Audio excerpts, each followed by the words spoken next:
오시기를 소망하옵고 예배의 주인 되시는 예수님의 거룩하신 이름으로 기도합니다. 아멘.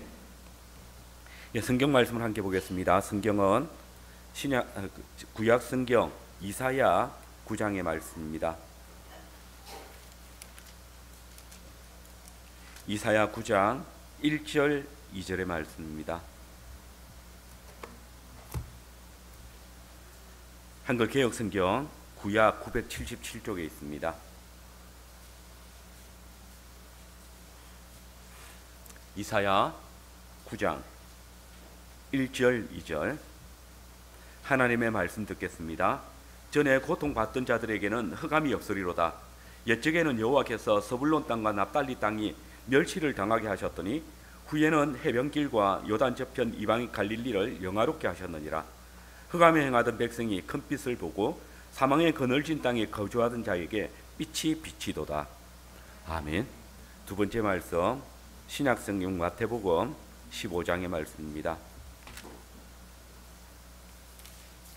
마태복음 15장 21절에서 28절의 말씀입니다. 주보 27절이 되어져 있는데 28절입니다. 마태복음 15장 21절에서 28절 하나님의 말씀 듣겠습니다.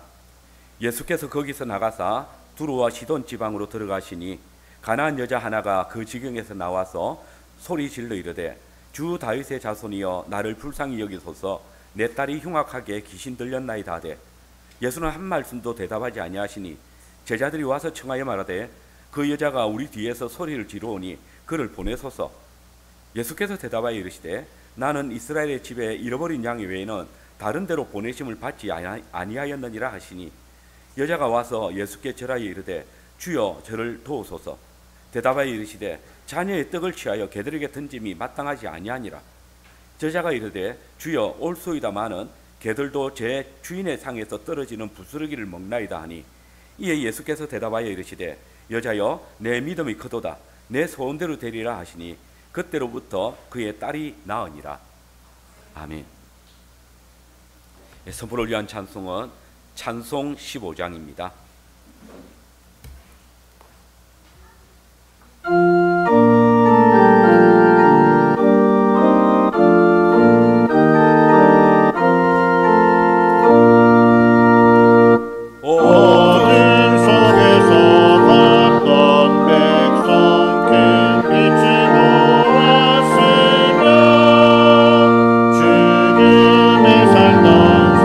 사람에게 큰 빛이 비추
오늘 요절 말씀은 마태복음 15장 27절 28절 말씀입니다. 제가 다시 한번 봉독해 드리겠습니다. 여자가 이르되 주여 올소이다마는 개들도 제 주인의 상에서 떨어지는 부스러기를 먹나이다 하니 이에 예수께서 대답하여 이르시되 여자여 내 믿음이 크도다 내 소원대로 되리라 하시니 그때로부터 그의 딸이 나으니라. 아멘. 복음서를 읽다 보면 종종 예수님께서 믿음에 대해서 크다, 작다, 없다 이런 식으로 구분하시는 것을 봅니다. 근데 예수님께서 성경에서 믿음이 크다라고 칭찬한 인물이 두 사람이 있는데 누구일까요? 여러분들 잘 아시겠지만 한 사람은 가버나움에서 자신의 병든 종을 낫게 해달라고 예수님께 나왔던 로마의 백부장입니다. 그리고 또 한 사람은 오늘 함께 우리가 본문에서 살피는 이 가나안 여인입니다. 그럼 이 두 사람의 공통점이 뭡니까? 이방인입니다. 그러면 예수님께서는 이 사람들이 무엇을 보시고 믿음이 크다라고 선언하셨을까요? 많은 분들이 이 가나안 여인의 믿음에 대해서 부스러기 믿음이다 이런 별명을 붙여줍니다. 27절에 나온 대로 주여 올소이다마는 개들도 제 주인의 상에서 떨어지는 부스러기를 먹나이다 이렇게 대답한 것을 두고 아주 하찮은 믿음이라도 큰 은혜를 받는다라고 해서 붙여준 그런 별명입니다. 그러나 이 별명은 사실은 성경의 내용을 완전히 왜곡하는 그런 우를 범할 수 있습니다. 오히려 우리의 믿음의 주요 완전케 하시는 예수님께서는 너무나 분명하게 이 여인의 믿음에 대해서 여인아 내 믿음이 크도다라고 선언하십니다. 부스러기 믿음이 아니라 네 믿음이 크다라고 선언하시는 겁니다. 그러면 예수님께서는 이 가나안 여인의 무엇을 보시고 믿음이 크다라고 선언하셨을까요? 저는 오늘 함께 읽은 이 본문의 말씀을 통해서 이 가나안 여인의 믿음에 대해서 함께 살피면서 예수님께서 하나님의 말씀을 믿음으로 나온 한 가나안 여인에게 생명의 떡을 주셨다라는 주제로 말씀을 전하겠습니다. 오늘 이 설교는 지난 2018년 1월에 함께 선포했던 말씀입니다. 다시 한번 선포하겠습니다. 우리는 먼저 예수님께서 유대인에게 배척당하셨을 때에 다윗의 자손으로 고백한 가나안 여인을 만나게 됩니다. 오늘 본문이 포함된 마태복음 15장을 여러분 한번 쭉 살펴보십시오. 거기 보면 본문 앞까지 예수님께서는 유대인들에게 아주 강한 배척과 반대를 당하십니다. 생명의 위협도 당하십니다. 그래서 본문 21절에 보면 예수께서 거기서 나가사 두로와 시돈 지방으로 들어가셨다라고 합니다. 거기서가 어디겠습니까? 마태복음 14장 34절에 보시면 게네사렛 땅이라 되어져 있습니다. 근데 15장 1절에 보면 예수님께서는 이 게네사렛 땅이란 동네에서 바리새인들과 서기관들과 논쟁을 벌입니다. 그리고 이렇게 말씀하십니다. 그들의 입에서 나오는 것들이 악하다 그렇게 책망하신 후에 이렇게 이방 두루와 시돈 땅으로 나가신 것입니다. 여러분, 우리는 예수님의 말씀뿐만 아니라 그분의 행동 역시도 하나님의 뜻을 드러내는 계시의 한 방편이라는 사실을 잘 압니다. 그런데 오늘 본문에 보니까 예수님께서 이스라엘을 구원하러 오신 메시아이신 예수님께서 자기 백성 이스라엘에 의해서 배척을 당하시고 계십니다. 이스라엘을 대표하는 바리새인들과 서기관들에 의해서 배척을 당하시고 계십니다. 분명 그들은 메시아가 오시기로 하셨다라는 그 구약 말씀을 근거해서 예수 당신은 메시아가 아니야 라고 선언하고 있습니다. 하나님의 율법의 말씀에 근거해서 율법을 완성하러 오신 예수님에 대해서 참남하다고 공격하고 있습니다. 우리는 마태복음 9장에 예수님께서 지붕을 뚫고 내려온 중풍병자를 고치신 이후에 계속해서 그분을 대적하는 자들이 늘어나는 것을 볼 수 있습니다. 사람들은 중풍병자에게 소자야 내 제사함을 받았다라고 하신 그 예수님의 말씀을 듣고 뭐라고 합니까? 참남하다라고 불만을 표시합니다. 바리새인과 서기관들이 예수님께서 마태의 집에서 세리와 죄인들과 함께 먹고 마시는 것을 보면서 어찌 저가 세리와 죄인들과 함께 먹고 마시는가 분을 냅니다. 12장에 보면 바리새인들이 안식일에 미리삭을 이렇게 뜯어먹은 제자들을 꾸짖어서 주님을 대적합니다. 한편 손마른 자를 고치셨을 때 바리새인들과 헤롯 당이 공모해서 예수를 어떻게 하면 죽일까 의논하기 시작합니다. 불만을 표시할 뿐만 아니라 그리고 그들에 대해서 분을 내고 예수님에 대해서 힐난하고 죽이려고 하고 있는 것입니다. 심지어 12장 46절 이하의 말씀을 보십시오. 거기 보면 예수님의 가족들이 예수님을 미쳤다 하고 13장에 보시면 예수님의 고향 사람들이 예수님을 낭떠러지에서 밀어 떨어뜨려 죽이려고 하고 있습니다. 그리고 결국 본문이 속한 15장을 보시면 예수님께서 갈릴리 지역의 바리새인들과 서기관들이 그 식사 자리에서 손을 씻지 않고 떡을 먹는 제자들 때문에 분쟁이 일어났습니다. 그리고 이때 예수님께서 선지자 이사야의 말씀을 인용해서 그들에 대해서 엄청난 선포를 해버리십니다. 15장 8절과 9절의 말씀입니다. 이렇게 보시겠습니다. 이 백성이 입술로는 나를 공경하되 마음은 내게서 멀도다. 사람의 계명으로 교훈을 삼아 가르치니 나를 헛되이 경보하는도다. 나를 헛되이 경배하는도다. 이 말은 더 이상 이들이 하나님을 바르게 예배하는 자들이 아니란 말입니다. 그리고 이 유대 땅을 떠나서 두로와 시돈 지방으로 가신 것입니다. 이는 스스로 하나님의 백성이라 자처하던 유대인들에게 정말 무서운 경고를 주신 것입니다. 하나님의 말씀이신 예수님께서 구약 교회를 떠나가신 겁니다. 하나님의 가장 큰 심판의 징조입니다. 하나님이 교회를 떠나가신 겁니다. 이스라엘이 계속해서 그분을 배척하고 영접하지 아니할 때에 그분은 그들을 영원히 떠나실 것이라는, 그들 대신 다른 열매 맺는 백성을 불러 하나님의 나라를 세우실 것이라고 선언하고 계시는 것입니다. 그러나 이스라엘은 하나님의 말씀이신 그리스도께서 떠나시는 것을 아주 가볍게 여겼습니다.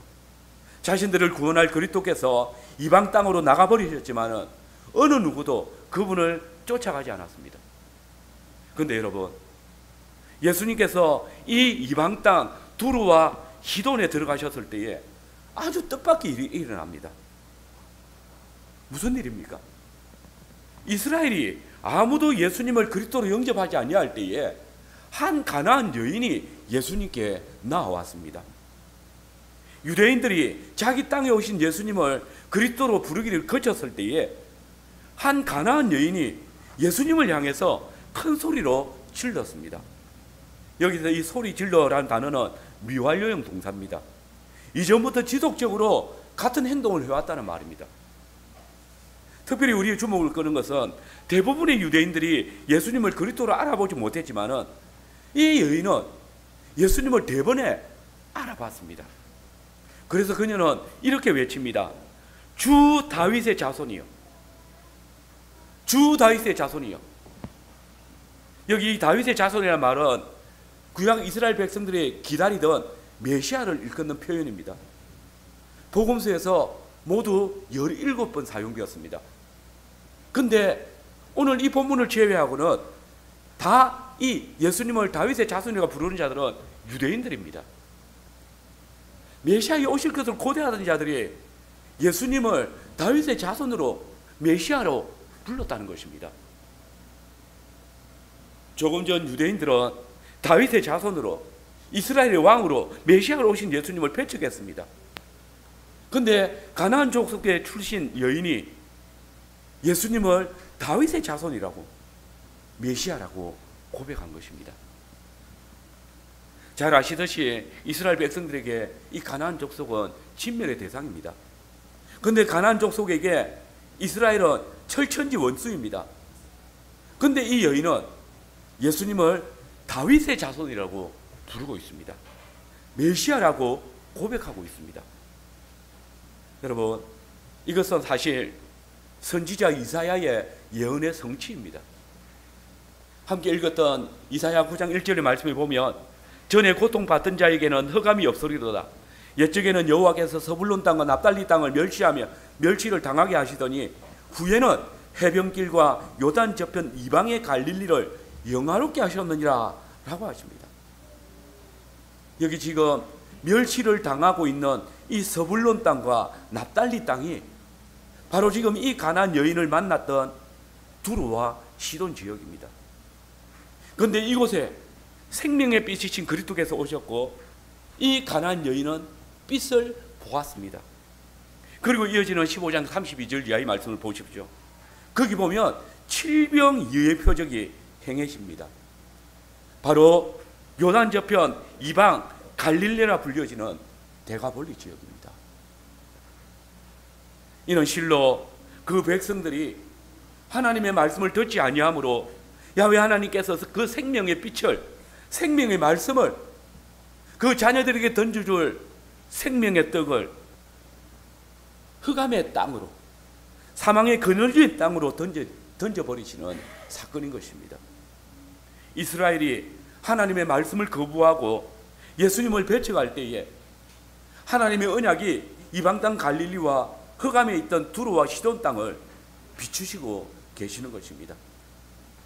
사망의 그늘진 땅에 거주하던 가나안 여인에게 생명의 말씀이 찾아오신 것입니다.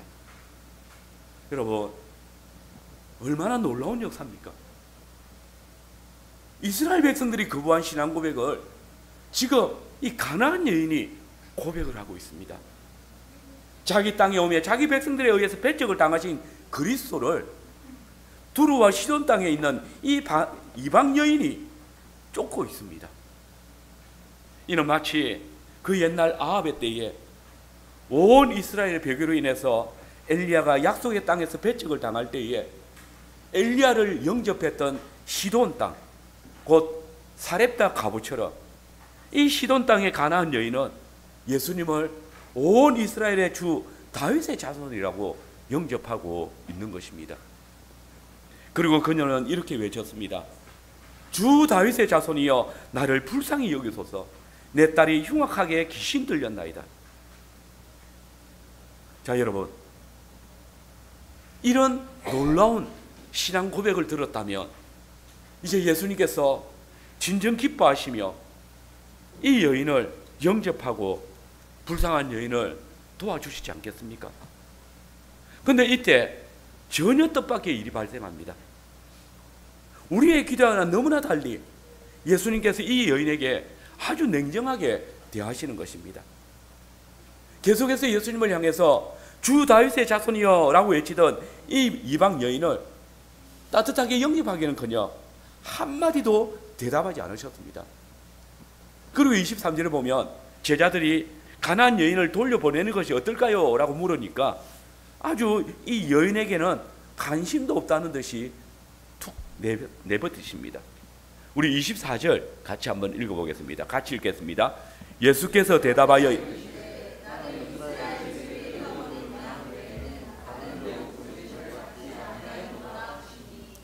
이거 지금 누구에게 하신 말씀입니까? 제자들에게 하고 있습니다.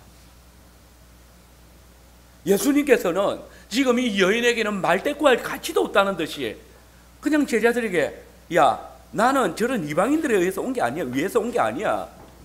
하나님의 한 백성인 이스라엘 자손을 구원하러 온 것이야 라고 말씀한 겁니다.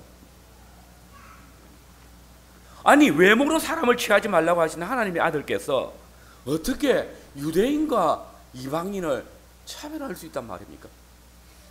이러고도 예수님이 네 이웃을 네 몸과 같이 사랑하라고, 이게 하나님의 율법을 이루는 것이라고 주장할 수 있겠습니까? 예수님의 무정한 말씀은 여기서 그치지 않습니다.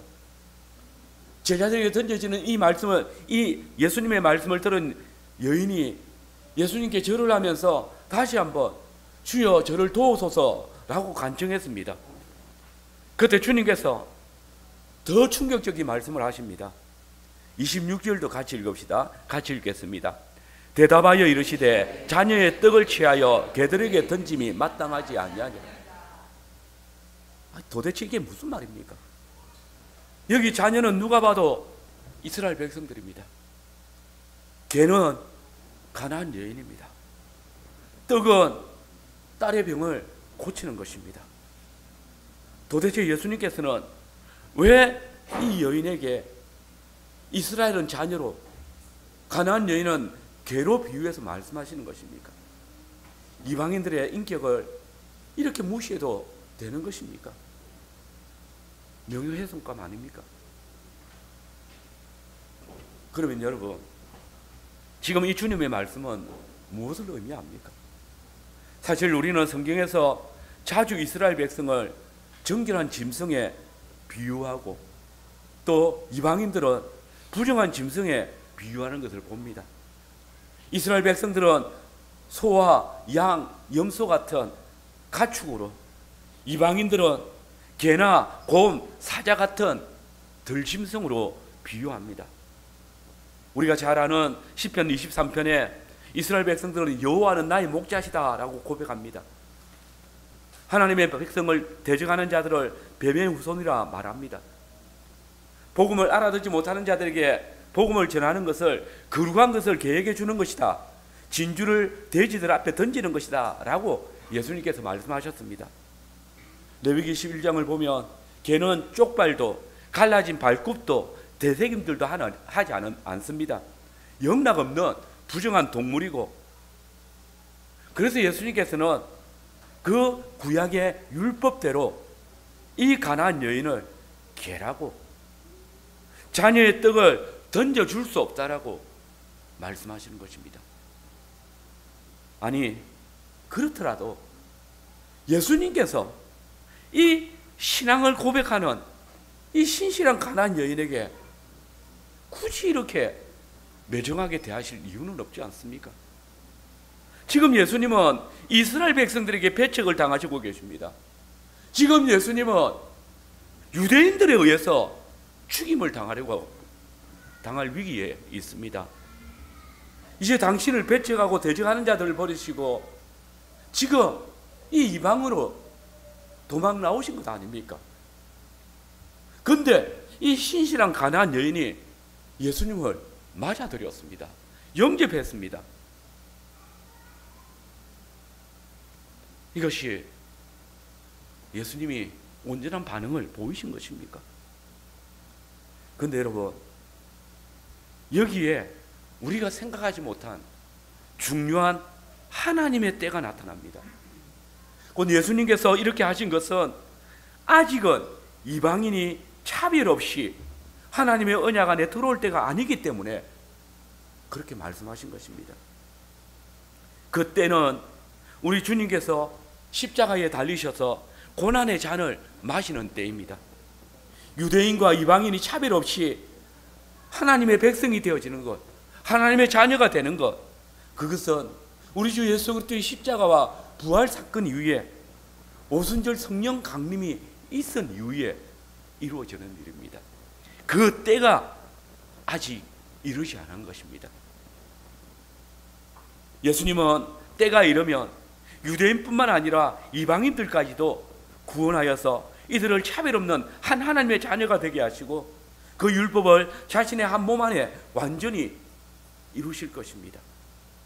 그리고 그 율법이 그분 안에서 완성되어지는 순간 율법의 완성인 그분 자신을, 그 몸을 십자가에 파괴시키심으로써 죄인 위에 임하였던 모든 율법의 저주를 한순간에 제하시고 해방시키실 것입니다. 그러나 아직은 아닙니다. 그래서 주님은 나는 이스라엘의 집에 잃어버린 양 외에는 다른 데로 보내심을 받지 아니했다라고, 나는 아직은 이스라엘의 집에 잃어버린 양들을 찾아다녀야 하는 양의 목자라고 말씀하고 계시는 것입니다. 그래서 주님은 자녀의 떡을 취해서 그들에게 던짐이 마땅하지 아니하다라고 말씀하고 계시는 것입니다. 이 말씀은 여인아, 나는 이스라엘 자손뿐 아니라 너를 포함한 이방인들까지도 구원하기 위해서 보냄을 받았다. 그러나 아버지 하나님의 구원의 계획에는 마땅히 그 순서가 있는 법이다. 하나님의 말씀에 첫째는 유대인에게요, 그리고 다음에 이방인에게로 복음이 전파되어야 한다라고 하지 않았느냐. 그러니 여인아, 아버지 하나님의 구원 계획이 비록 더디게 여겨질지라도 그것을 인정하는 것이 네가 가져야 할 믿음이다라고. 구약 선지자들도 메시아의 날을 예언할 때에 항상 이렇게 하지 않았느냐. 먼저 이스라엘이 회복된 이후에야 이방인들이 주님의 성전으로 몰려올 것이라고 하였다라고 말씀하시는 겁니다. 그렇습니다. 지금 예수님께서는 이 이방 여인을 하나님의 구원에서 제외시키고 있는 것이 아닙니다. 그분은 하나님의 말씀의 원리를 따라서, 언약의 말씀이 지시하는 질서를 따라서 이 구원을 이루실 것입니다. 그러므로 우리는 하나님의 구원 계획에 대하여서 너무 조급하게 생각할 필요가 없습니다. 여러분, 불신 가정에서 나오는 성도들은 자신의 가족을 구원하는 일에 참 마음이 애달프고 조급합니다. 또 가정의 자녀들 중에 신앙의 길을 벗어나서 딴 길로 가고 있을 때에 마음이 많이 급할 것입니다. 그러나 사람이 아무리 앞서 달려도 하나님의 계획을 앞설 수 없고, 우리가 아무리 좋은 계획을 가진다 할지라도 하나님의 지혜를 이길 수는 없습니다. 도리어 이런 우리의 성급한 마음이 하나님의 뜻을 깨뜨리는 불순향이 될 수 있다는 사실을 잊지 말아야 합니다. 우리는 정말 열심히 주의 복음을 전파해야 합니다. 그러나 반드시 기억해야 할 것이 있습니다. 우리는 복음의 씨를 뿌리고 그 씨에 물을 주겠지만은 이 복음의 씨가 자라고 열매 맺게 하시는 이는 오직 한 분 하나님이시라는 사실입니다. 좋은 씨를 뿌려놓고 내게 내 원리에 맞춰서 내 뜻대로 자라지 않는다고 인내하지 못하며 그 씨를 끄집어내 보거나 그 땅을 뒤집어 버리면, 또 내가 빨리 자라게 할 것이라고 물을 너무 많이 줘버리면 그 씨는 마땅치 않은 방식으로 키워지게 되고, 그래서 어떤 열매도 맺지 못하고 죽어버릴 것입니다. 더불어 여러분 보십시오. 주님은 지금도 당신을 배척하고 영접하기를 거절하는 이스라엘 백성들을 향해서 나는 이스라엘의 잃어버린 양들을 구원하러 왔다라고 하십니다. 참다운 신앙 고백을 가지고 당신께 나온 가나안 여인에게 자녀의 떡을 취해서 개들에게 던짐이 마땅치 않다라고 하십니다. 그렇습니다. 우리 주님은요, 당신이 차려주신 그 밥상을 뒤집는 자녀에게 바로 분노하고 또 쫓아내시는 분이 아니십니다. 그 분노를 참으시고 인내하시는 분이십니다. 당신이 주시는 그 떡을 거절해서 도리어 떡 주시는 주님을 죽이려고 하고 있는 이 이스라엘에 대해서 오래 참으시고 노하기를 더디하시며 다시 한번 나는 나의 자녀들에게 줄 떡을 개들에게 던지지 않는다라고 말씀하시는 것입니다. 여러분, 주님께서 당신의 택하신 백성 우리에게 주시기 위해서 배설하신 상이 매주일 이 강단에 쏟아집니다. 그러나 이 풍성한 상을 즐거워하기는커녕 거부하고 대적하는 무리들도 생겨날 수 있습니다. 그때 우리 주님을 닮은 여러분들은 하나님의 언약의 밥상이 먼저 하나님의 자녀된 성도들에게 주어져야 된다는 사실을 늘 기억하고, 주님께서 오래 참으시듯이 우리도 함께 그들에 대해서 참을 수 있어야 됩니다. 아버지께서 그 상을 거두실 때까지 다만 주님의 선한 계획과 그 질서에 순종하는 것이 우리의 지혜입니다. 만약 그들이 주님의 상에 진설된 떡을 먹기를 거절하고 뒤엎게 된다면 그 떡은 그때에야 개들에게 던져질 수밖에 없을 것입니다. 이제 두 번째로 자녀의 상에서 떨어진 떡 부스러기를 가나안 여인에게 던져주시는 예수님이십니다. 예수님께서는 귀신 들린 자신의 딸을 위해서 간곡히 간청하는 가나안 여인을 향해서 나는 이스라엘의 집 잃어버린 양 외에는 다른 데로 보내심을 받지 아니하였노라. 자녀의 떡을 취해서 개들에게 던짐이 마땅하지 아니하다라는 충격적인 선포를 하셨습니다. 이는 하나님의 구원 계획이 아직 이방인들에게 미치지 못했다는 말씀이고, 너에게는 아직 구원의 때가 이르지 않았다라고 선포하신 것입니다. 그런데 그때 이 가나안 여인은 주님의 이 말씀에 대해서 전혀 낙심하거나 분노하지 않습니다. 도리어 주여 올소이다 라고 고백합니다. 아, 주님 맞습니다. 이방인인 제가 하나님의 구원을 누릴 때 아직 멀었습니다 라고 인정하는 것입니다. 여인은 주님의 말씀을 들을 때 그 말씀이 개 같은 이방인들에게 아직 하나님의 구원 때가 이르지 않았다는 것을 인정합니다. 그러면 이제 어떻게 해야 합니까? 하나님의 구원의 때가 이르지 않았으니까 더 기다려야 하지 않겠습니까? 아직 구원의 때가 이르지 않았으니 이제 주여 옳습니다, 저는 이제 다시 돌아가겠습니다 해야 하지 않겠습니까? 그런데 그때 그녀는 그렇게 하지 않습니다. 그녀는 주님의 말씀이 옳다라고 했지만 그대로 물러나지 않았습니다. 이렇게 아뢰입니다. 우리 27절 말씀 같이 읽겠습니다. 같이 읽겠습니다. 여자가 가로되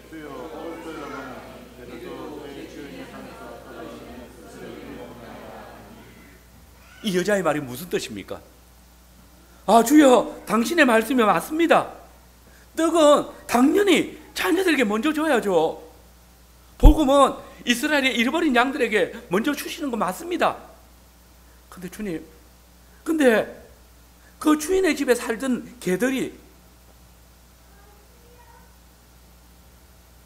이방인들이 자녀들이 먹다가 떨어뜨린 먹기 싫어서 버린 그 부스러기는 먹을 수 있지 않습니까?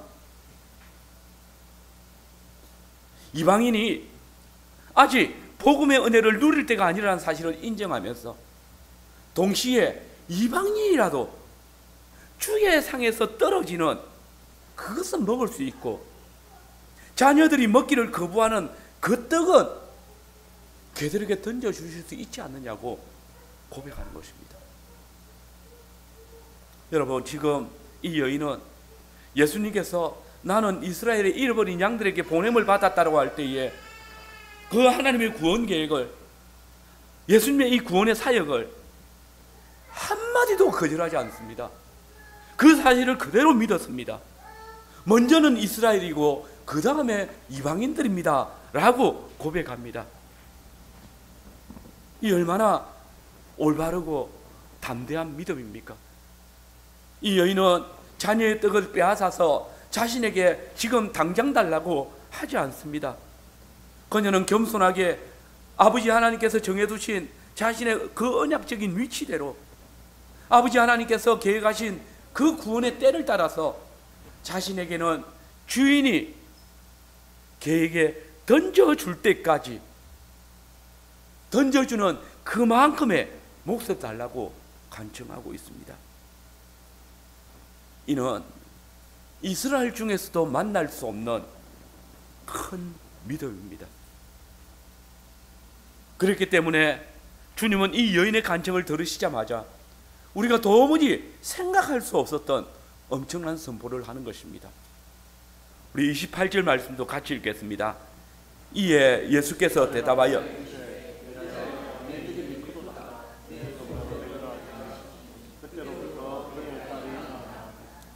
여러분, 이 가나안 여인의 믿음은 누군가 말하는 것처럼 부스러기 같은 믿음이 아닙니다. 조롱하지 마십시오. 믿음의 주요 온전치 않은 분이신 예수님께서 여인아, 네 믿음이 크다라고 선언하십니다. 그리고 주인의 상, 곧 유대인들이 거절한 떡을, 예수님의 생명의 복음을, 그 구원의 능력을 이 가나안 여인에게 던져주셨습니다. 여자여, 내 믿음이 크도다. 내 소원대로 되리라. 여러분, 도대체 무엇이 이 여인의 믿음에 대해서 예수님께서 크다라고 평가하도록 하신 것입니까?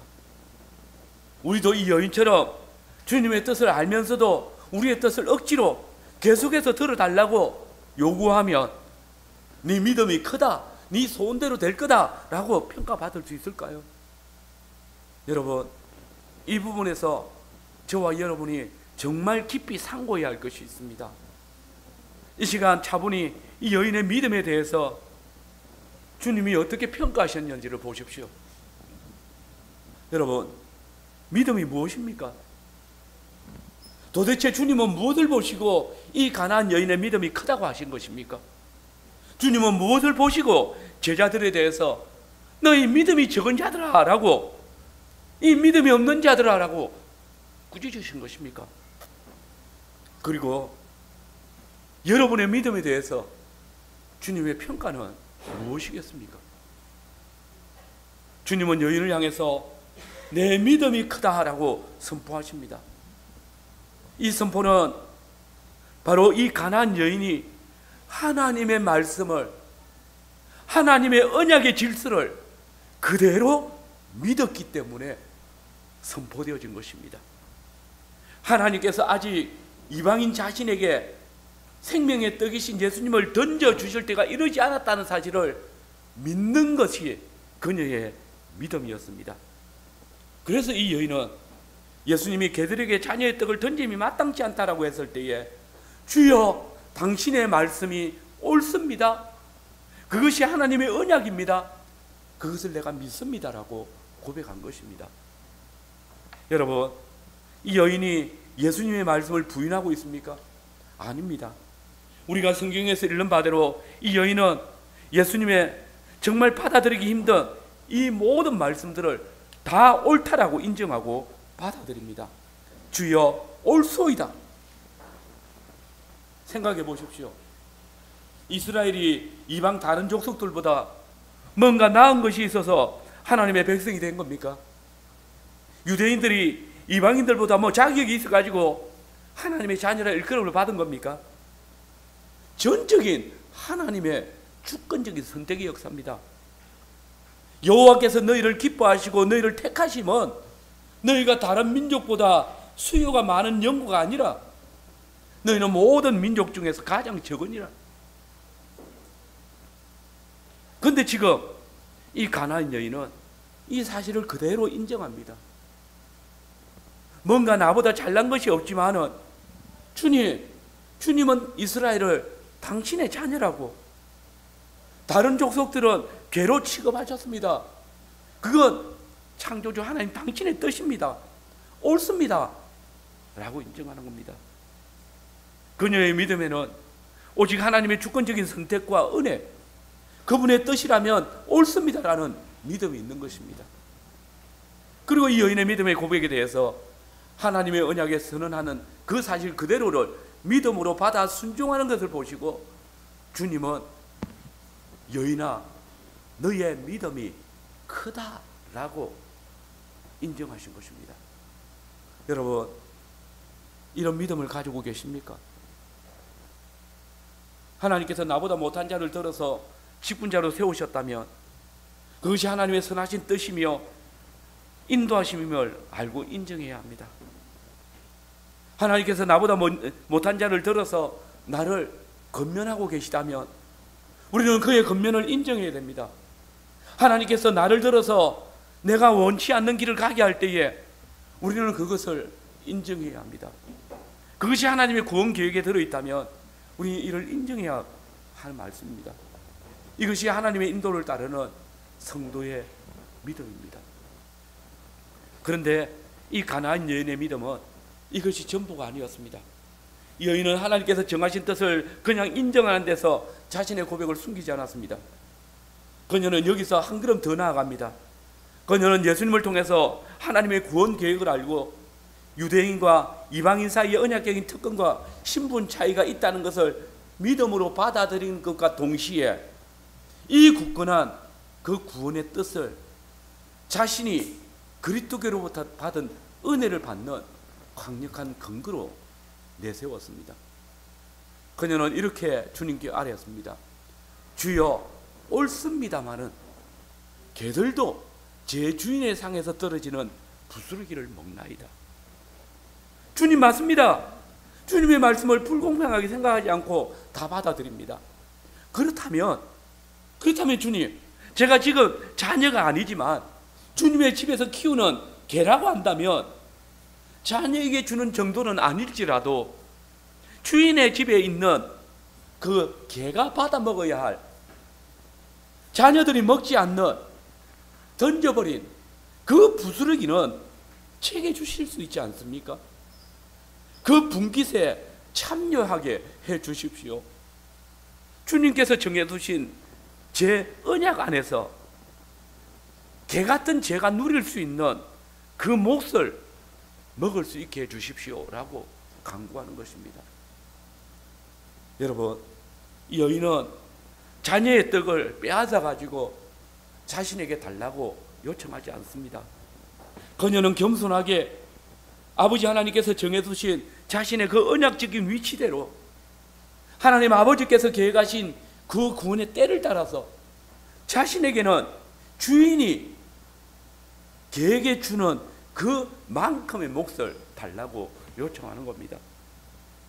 여러분, 주님께서 말씀을 통해서 주님의 뜻이 무엇이고 인도하심이 무엇인지 깨닫게 하실 때 모든 성도는 순종해야 합니다.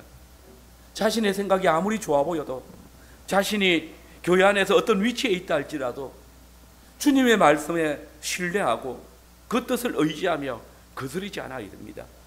이것이 하나님의 말씀 앞에, 하나님의 그 언약의 앞에 서 있는 성도의 온전한 자세입니다. 그런데 여인은 자녀의 떡을 개들에게 던짐이 마땅하지 않다고 할 때에 그것이 옳기 때문에 실망하고 물러가지 않았습니다. 주님의 뜻을 알게 되었을 때에 더 담대히 나아갈 믿음을 얻었습니다. 주님께서 허락하신 것을 믿음으로 구하고 있습니다. 주님은 말씀하십니다. 자녀들에게 줄 떡을 개에게는 줄 수 없다. 그러면 주인의 상에서 떨어지는 그 부스러기는 줄 수 있다는 말입니다. 자녀들이 먹기 싫어서 버리는 떡은 줄 수 있다라고 말씀하시는 것입니다. 그녀는 바로 이 놀라운 주님의 약속을 보았던 것입니다. 그리고 그것을 제게 주옵소서라고 간청합니다. 이것이 가나안 여인의 믿음입니다. 그러므로 예수님께서 그녀의 믿음을 그대로 인정하십니다. 우리 주님께서는 드디어 이 여인의 간청에 응답하십니다. 왜냐하면 이 여인의 간청은 주님의 뜻에 꼭 맞는, 주님의 마음을 기쁘시게 하는 겸손한 믿음에서, 그리고 온전한 믿음에서 나온 것이기 때문입니다. 여러분, 주님께서는 하나님의 약속의 말씀을 통해 계시하신 주님의 구원 계획을 그대로 믿고 인정하는 여인에게 내 믿음이 크다라고 선언하십니다. 그리고 그 믿음을 따라 자신에게 허락되어진 주님의 은혜를 간청하는 여인의 기도에 내 소원대로 되리라 라고 선포하십니다. 그녀의 큰 믿음이 그녀의 딸을 사망의 그늘에서 건져 올렸습니다. 주인의 상, 곧 주 예수 그리스도의 상위에 있던 자녀들의 먹을 떡을 하나님의 자녀된 이스라엘이 먹기를 거절할 때에 풍성한 생명의 떡과 생명의 물을 제공하시는 주님의 상을 이 유대인들이 뒤엎어버렸을 때에 주님은 그 상에서 떨어지는 떡의 부스러기를 이 가나안 여인에게 주셨습니다. 아버지 하나님께서는 유대인들이 이 땅의 생명의 떡으로, 생명의 음료로 오신 예수님을 먹기를 거절하고 던져버렸을 때에 그 떡을 가나안 여인에게 그대로 전해주셨습니다. 우리는 이어지는 본문에서 예수님께서 칠병이의 표적을 통해서 자녀들의 상에서 떨어진 떡들을 데가볼리의 이방인들에게 다 나눠주심을 목도합니다. 오병이의 표적을 행하였음에도 불구하고 그 떡을 거절하는 유대인들을 떠나서 이 가나안 여인에게 자녀들이 먹지 않는 던져버린 떡을 주시고 이제 데가볼리의 이 이방인들에게 생명의 떡을 전해주시는 것입니다. 그리고 때가 참에 하나님과 원수되었던 저와 여러분들을 위해서 십자가 위에서 당신의 몸을 우리의 생명의 떡으로 우리가 마셔야 할 잔으로 베풀어 주십니다. 매주일 강단에서 선포되어지는 말씀이 가나안 여인의 딸 같은 여러분의 생명을, 우리 자녀들의 생명을 살립니다. 여러분, 비록 그것이 내가 원하는 만큼이 아니지만, 비록 그것이 나의 생각과는 다르지만, 그것이 주님의 뜻이고 그것이 주님께서 내게 주시는 것이라면 그것은 무조건적인 하나님의 은혜의 선물입니다. 결코 환경이나 시간이 또는 나의 게으름이 하나님께서 내게 허락하신 은혜를 막지 못합니다. 이 시간 우리의 믿음을 점검합시다.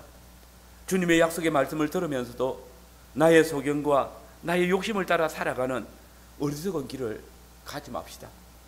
나의 환경이나 여건의 어떠함을 보지 마시고 오직 주님께서 허락하시고 주님께서 나타내시는 그 뜻에 대하여서 신뢰하며 순종하시기 바랍니다.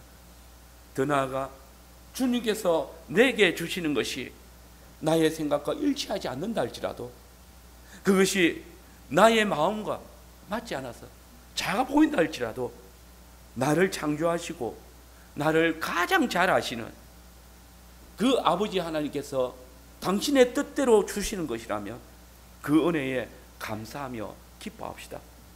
그리고 주님께서 내게 허락하시는 은혜들의 눈에 보이는 환경이나 여건 때문에 낭망하지 마시고 주님의 약속을 의뢰함으로써 간절히 구합시다. 그때 주님이 우리에게 이렇게 선포하실 것입니다. 내 믿음이 크다. 네 소원대로 되리라. 아멘.